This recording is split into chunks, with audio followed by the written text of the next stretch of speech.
tremenda. Abra sua Bíblia, por gentileza, no tema deste congresso. E enquanto os irmãos estão procurando, eu quero externar minha gratidão a Deus pela vida do pastor Aurelino, a sua digníssima esposa, por mais esse convite, o co-pastor, todos os obreiros dessa casa e os obreiros que estão aqui com as suas igrejas. Que Deus em Cristo abençoe a cada dia. Quero parabenizar esse grupo do ciclo de oração Primícias de Cristo por mais um ano, a qual, em meio a tantas lutas, Deus deu essa vitória de estar aqui hoje adorando o nome do Senhor. São 28 irmãs. A peça falou de 7 milagres. Jesus fez 35 milagres. 28, 4 vezes 7, 28, deu certinho aí com o grupo das irmãs. Cada grupo das irmãs, que louvar a Deus. Se Deus continue abençoando. Também a cantora me lembrou muito Mara Lima, né? Aquele estilo, garganta de ouro, né? Deus continue abençoando.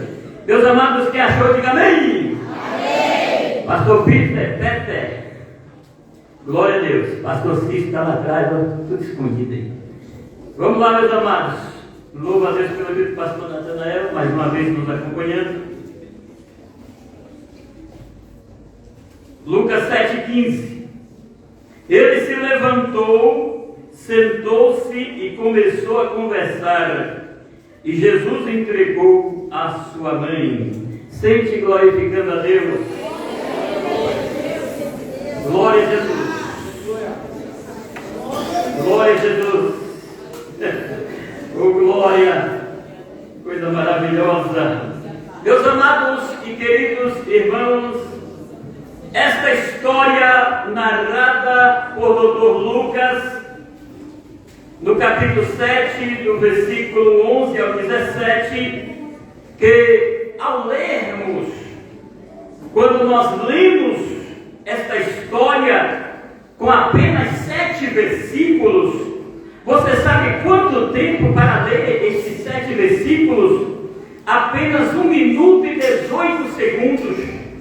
Apenas 1 minuto e 18 segundos nós levamos para ler estes 7 versículos, mas nós, quando estudamos minuciosamente, nós conseguimos extrair lições que nos impulsiona a cada dia mais confiarmos em Deus, colocarmos a nossa esperança, a nossa fé, a nossa confiança em quem tem, em quem pode, em quem faz, em quem realiza, em quem traz à existência as coisas que não existem, em quem tem a chave que abre e ninguém fecha, fecha e ninguém abre. O dono de todo o poder nos faz confiarmos nele. A ressurreição do filho da viúva de Naim é um milagre que aconteceu um dia depois de Jesus ter curado o servo de um centurião. Os primeiros 10 versículos do capítulo 7 de Lucas, o Dr. Lucas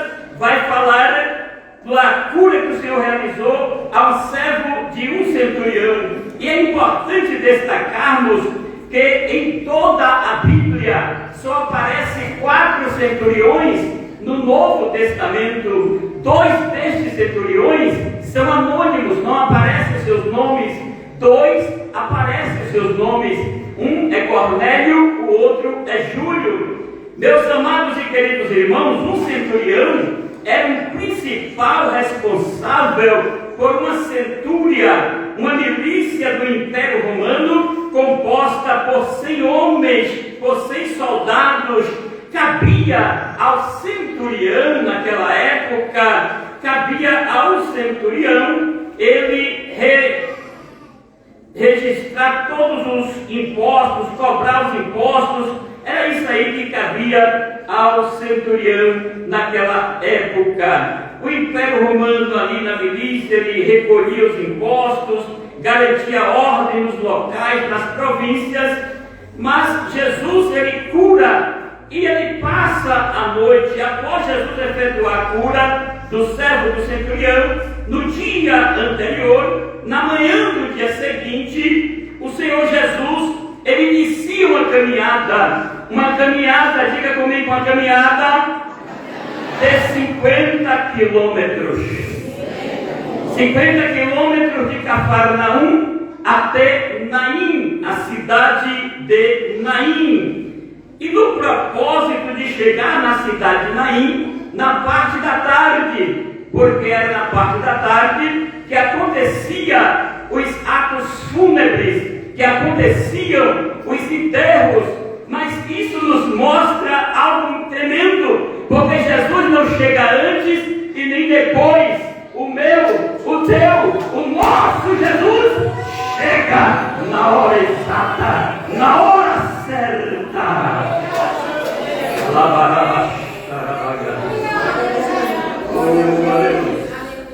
Aleluia. A cidade de Naim, meus amados e queridos irmãos, nos tempos de Jesus, estava situada na região de Sunem, na mesma região onde morava a Sunamita, figura muito conhecida no Antigo Testamento, lá no livro de 2 Reis 4, versículo 8 ao 37. Atualmente, Naim é uma pequena cidade edificada sobre os escombros da aldeia da Naim, que já existiu. Na época de Jesus, a cidade de Naim tinha aproximadamente 15 mil habitantes. Nos dias odiernos, nos dias atuais, Naim tem apenas 189 casas e 1.175 habitantes nos dias de hoje. Mas naquela época tinha 15 mil habitantes. Quem era a viúva de Naim? Era uma mulher viúva que morava na cidade de Naim, e somente o doutor Lucas escreve e registra a sua incrível história. Nada se sabe sobre a identidade daquela mulher. A Bíblia apenas revela que depois de chorar a morte do seu marido, que simboliza a perca do amparo, a perca do cuidado, ela agora estava sofrendo com a morte do seu filho, que simboliza a perca de um presente que Deus tinha dado para ela, porque filho é um presente de Deus, filho é uma bênção que Deus concede para os seus pais. E agora ele estava chorando a morte, a perda daquela bênção que Deus havia lhe dado. A vida de uma mulher viúva naquele tempo não era fácil. Por vezes as Escrituras advertem sobre a importância do amparo às viúvas, mas a responsabilidade de cuidar das viúvas recai primeiro para os filhos e netos. É o que está em 1 Timóteo 5, do 3 a 7, Paulo escrevendo. E depois dos filhos e netos, se não tivesse ninguém, a igreja cuidava dos órfãos, dos estrangeiros e da viúva.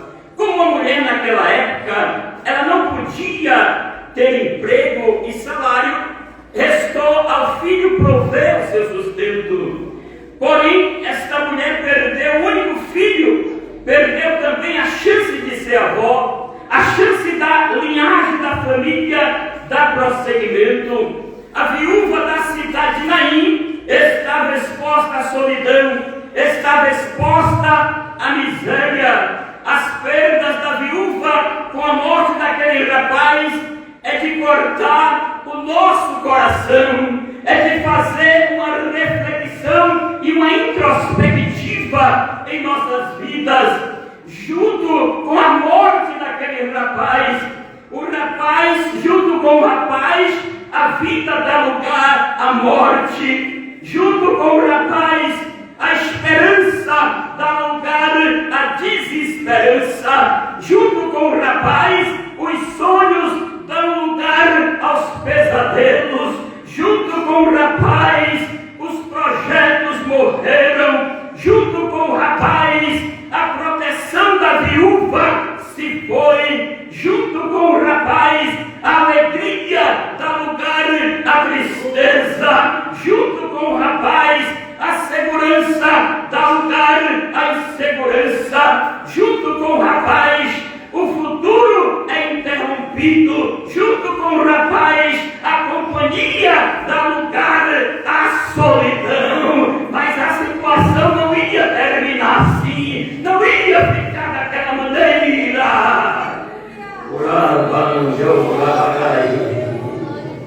Os moradores da cidade de Naim ficaram comovidos ao tomar conhecimento daquela tragédia que se desenhava na vida daquela viúva.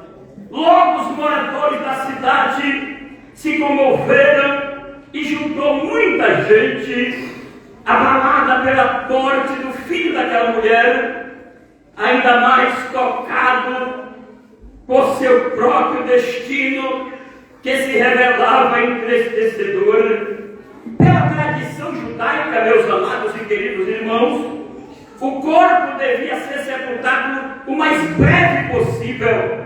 Era no mesmo dia que morria, tinha que ser sepultado, porque os judeus achavam que o morto não podia passar a noite morto na cidade, que era imundo, e os cemitérios eram fora da cidade.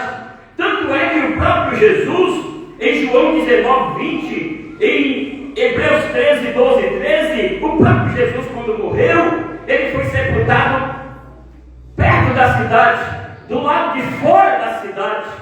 E esse jovem morreu, ia ser sepultado fora da cidade, porque os cemitérios ficavam aproximadamente a 1,5 km longe da cidade, fora do portão da cidade. Mas diga comigo, mas Jesus, o dono da vida, o homem dos milagres, estava vindo em direção àquela cidade. Observe, isso aqui é tremendo. Observe que Jesus, ele percorreu 50 quilômetros, vindo de Cafarnaum em direção à cidade de Naim. Um trajeto a pé que aproximadamente ele gastou 10 horas andando naquele sol caustigante, a pé, caminhando. Aquele menino, quando Jesus sai 5 horas da manhã, lá de Cafarnaum, em direção a Naim, provavelmente é a hora que o menino falece. O menino faleceu, mas a resposta está vindo. A morte chegou, mas a vida está vindo. A mulher não imaginava, ninguém imaginava. Os pranteadores, as carpideiras, os flautistas, ninguém imaginava que ia acontecer um milagre que estava em direção àquela mulher. Eu não sei como você adentrou aqui hoje, eu não sei como está a sua vida, eu só sei que o mesmo Jesus do milagre, ele está nessa noite.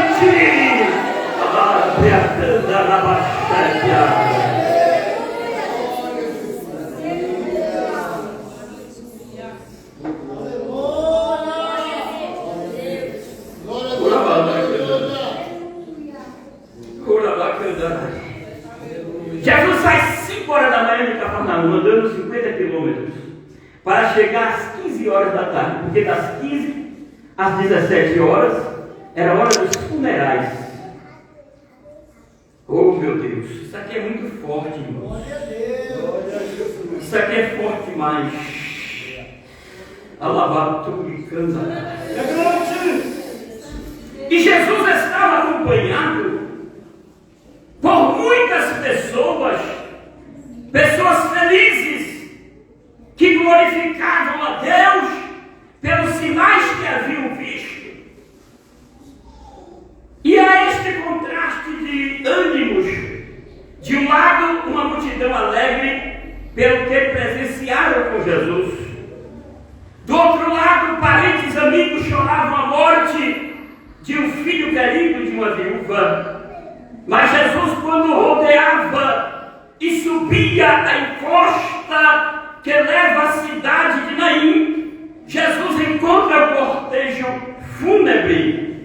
Um morto, um jovem, filho único de uma mãe viúva. O cortejo fúnebre seguia em sentido contrário ao de Jesus, para o cemitério que se localizava, conforme o uso dos judeus, a certa distância das casas fora da povoação, a 30 minutos a oeste de Naim, ainda hoje são vistos sepulcros abertos nas rochas, mas em Lucas 7:12 está registrado assim: e quando chegou perto da porta da cidade, eis que levava um defunto, filho único de sua mãe, que era viúva, e com ela ia uma grande multidão da cidade. Olha, meus amados, o texto bíblico coloca Jesus próximo do portão da cidade, quando se deparou com o cortejo fúnebre do filho da viúva de Naim.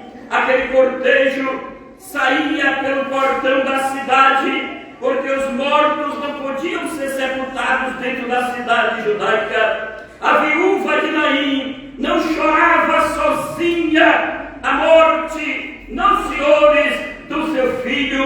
Uma grande multidão acompanhava a sua dor. Por isso, o cortejo fúnebre partiu da casa da viúva em Naim, em direção ao cemitério. Além dos portões da cidadezinha, normalmente a mãe caminhava na frente do cortejo, enquanto os homens, os jovens, carregavam o esquife com o corpo do morto. Esquife é um caixote de madeira. Esquife não era o nome daquele jovem, era um caixote de madeira, e ele estava dentro daquele caixote de madeira. Logo atrás vinha uma multidão que incluía planteadores e flautistas, até mesmo carpideiras profissionais que eram contratadas para plantear. Ainda, além disso, se um grupo de pessoas cruzasse com outro grupo que ia enterrar alguém, eles tinham que acompanhar. Então aquela multidão que vinha com Jesus tinha que acompanhar até o cemitério e enterrar aquele jovem. Era isso que tinha que acontecer normalmente, mas foi justamente quando o cortejo fúnebre estava saindo da cidade que Jesus se aproxima de Naim. Jesus está chegando.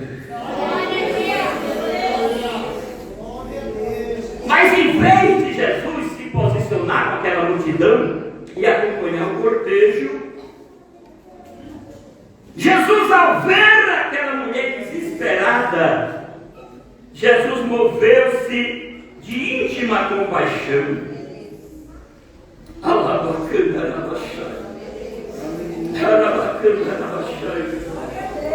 Jesus moveu-se de íntima compaixão por aquela viúva. E no versículo 15, Lucas 7,15, então Jesus disse à viúva: não chores. Quantas lágrimas você tem derramado? Às vezes parece que o céu se fez de bronze. Parece que aquele pelo qual você tem intercedido parece que não vai voltar. Parece que não vai acontecer nada. Parece que você não está atingindo o trono de Deus com a sua oração. Mas tem uma palavra de Deus para a sua vida nesta noite. No tempo de Deus, Ele é atemporal. No tempo dele, Ele trabalha na hora que quer, quando quer. Ele vai chegar com a resposta sobre a tua vida, sobre a tua causa, sobre a tua família.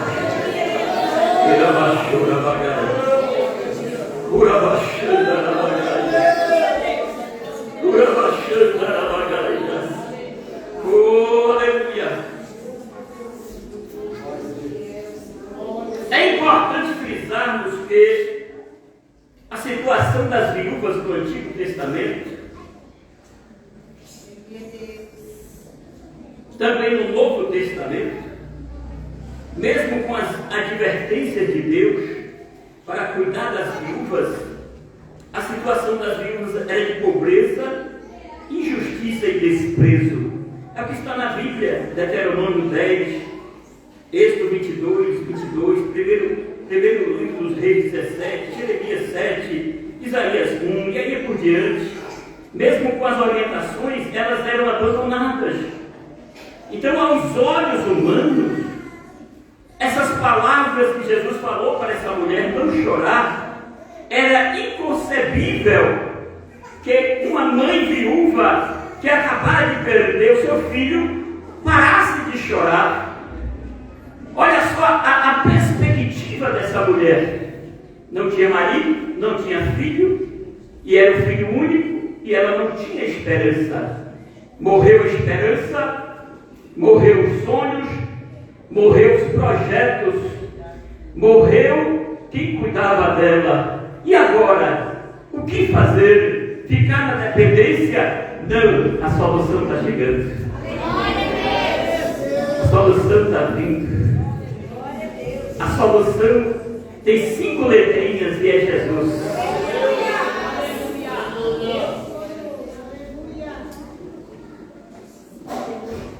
Quando Jesus fala não chore, a única forma disso acontecer, ela parar de chorar, é o menino ressuscitado.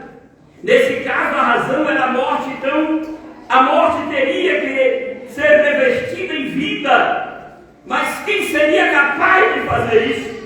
É possível que todas aquelas pessoas tenham olhado para Jesus Cristo com uma só pergunta: quem é este homem? Quem é este homem que interrompeu esse ato fúnebre, esse funeral, e é capaz de dizer para esta mulher que está sofrendo não chorar? Quem é ele que está com esta ideia? Quem é esse homem? O cortejo é paralisado pela tradição e recomendação da lei cerimonial. Um judeu não podia tocar em um morto. Em Levítico 21:11, Números 19:11, Jesus não poderia tocar no morto. Mas Jesus, ele não toca no morto, ele toca no esquife do caixão e automaticamente o milagre acontece.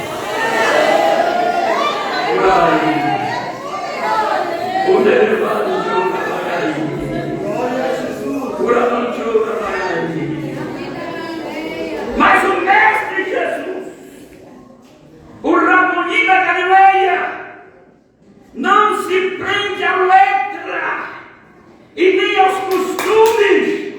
Ele não fica insensível ao sofrimento humano.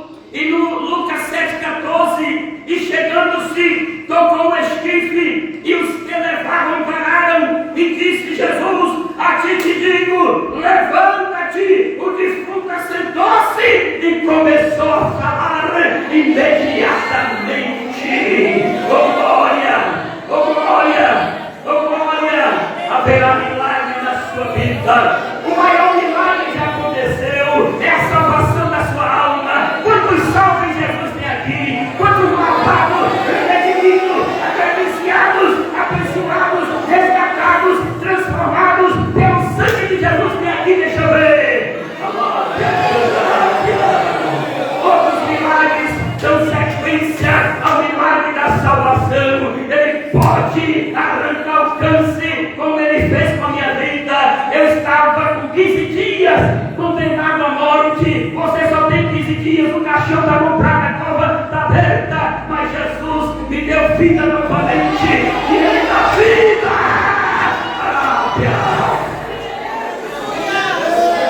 Eu sinto a presença do dono da vida aqui.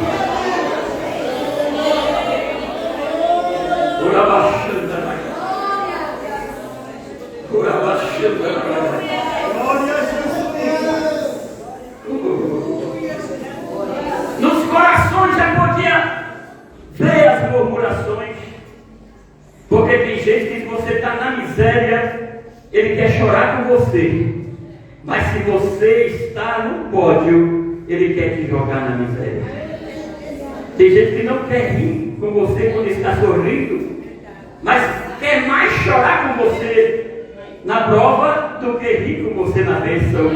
Mas o Senhor nos chamou para chorar com Ele na prova, dar a mão na prova e festejar na hora da bênção, na hora do pódio, na hora da vitória.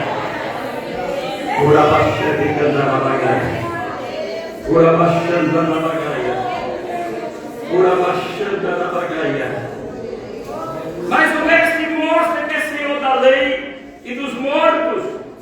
Jesus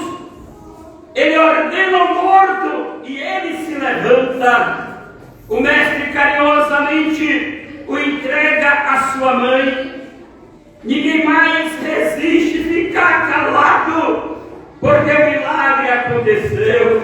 Ninguém fica calado. Alguém vai dizer: foi ali naquela igreja, na Rua Moarte 55, eu entrei lá, estava assim, e o milagre aconteceu. Jesus fez um milagre na minha vida. Ninguém fica calado, começa a falar, começa a anunciar, começa a proclamar do milagre que o Senhor realizou, e foi isso que aconteceu. Definitivamente o morto encontrou com a vida naquele dia. O enterro virou festa. Um dia para ficar marcado na história daquela cidade de todo Israel. O mundo precisava saber. Todo aquele que crê em Jesus, com certeza, ainda que esteja morto, ele viverá.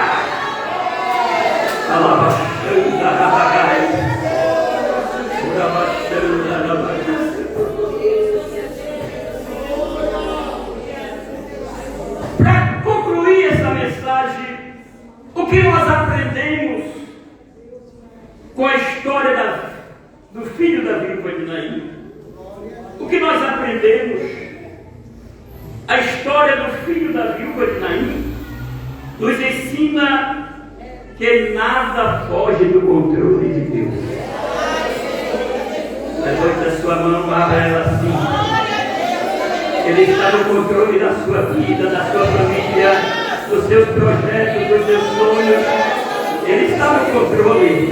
É Ele que realiza, é Ele que tem poder. Descansa o teu coração. Ele está no controle.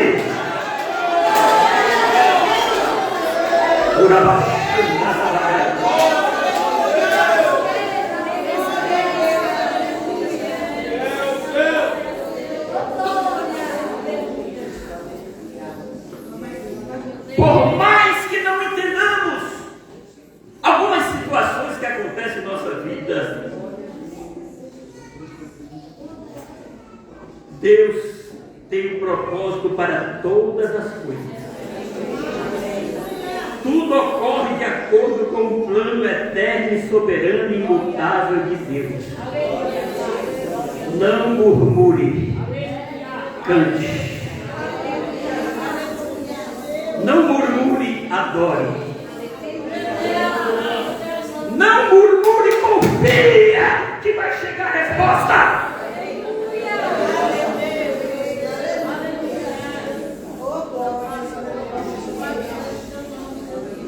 Sinta a presença dele aqui.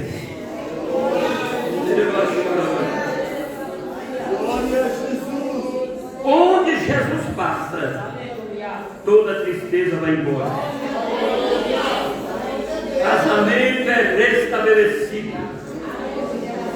Relacionamentos são restaurados, reatados. A graça e a misericórdia alcançam os corações.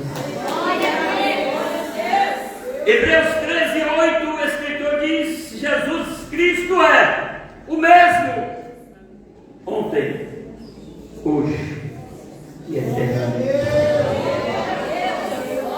O mesmo que ressuscitou o filho da viúva de Naim é o mesmo que está aqui hoje, com todo o poder. Você não vai sair como adentrou, mas vai sair de posse da tua vida.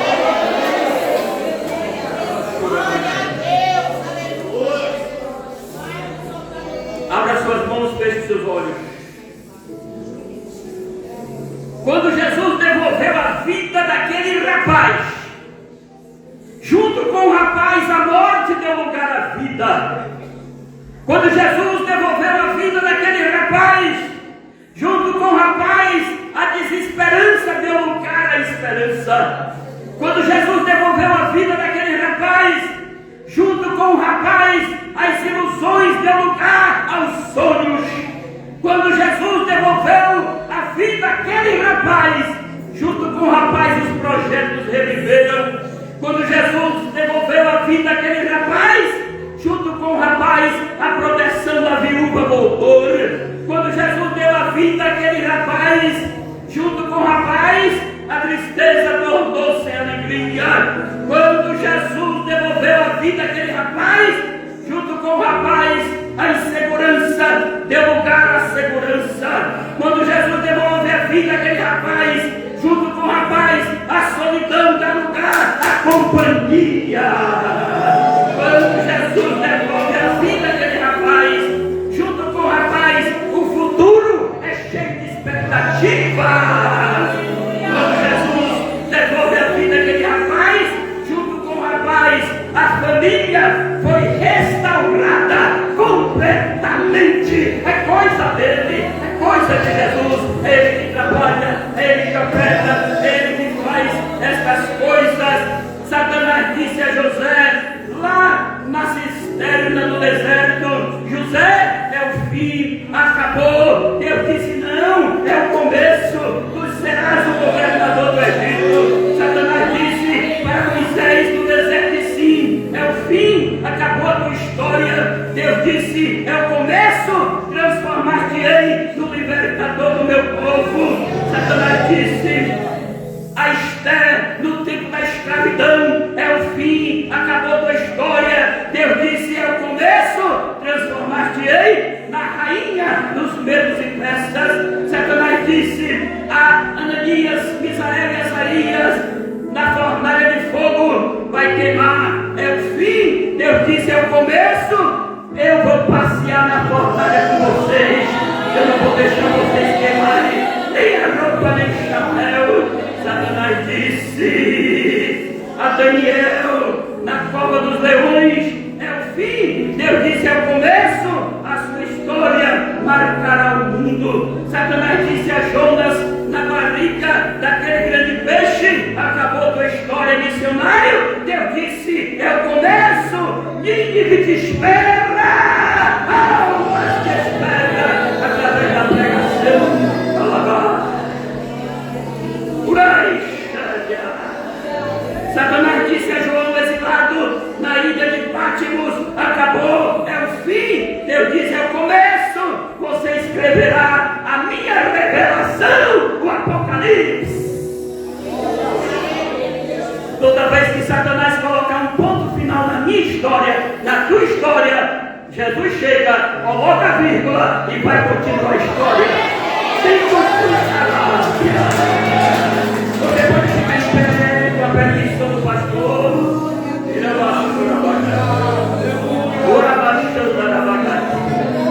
Unificando a lavaia.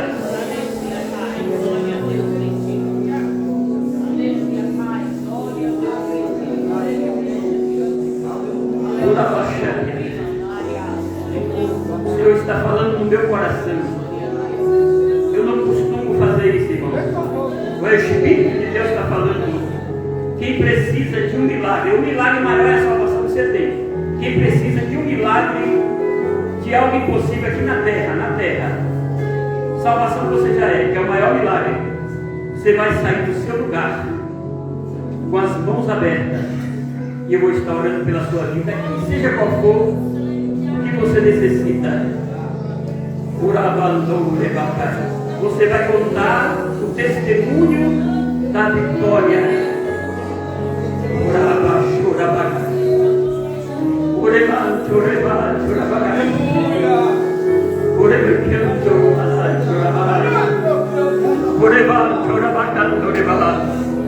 Saia do seu lugar e venha. Você que precisa de um milagre, o Deus do impossível está aqui.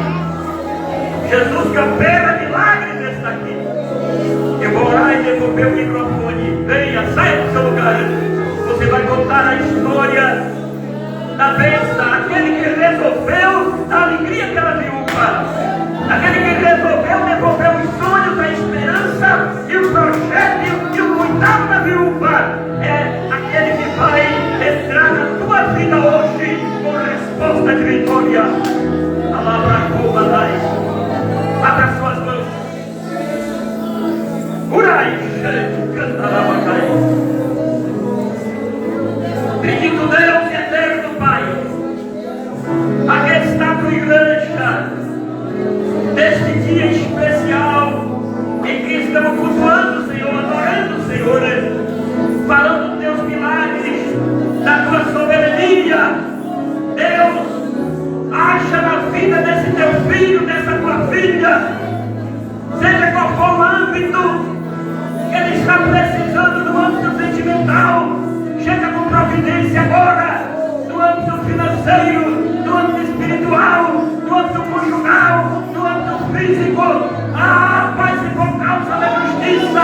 seja qual for o problema, está orando pelo marido, pelo filho, está orando pela cura.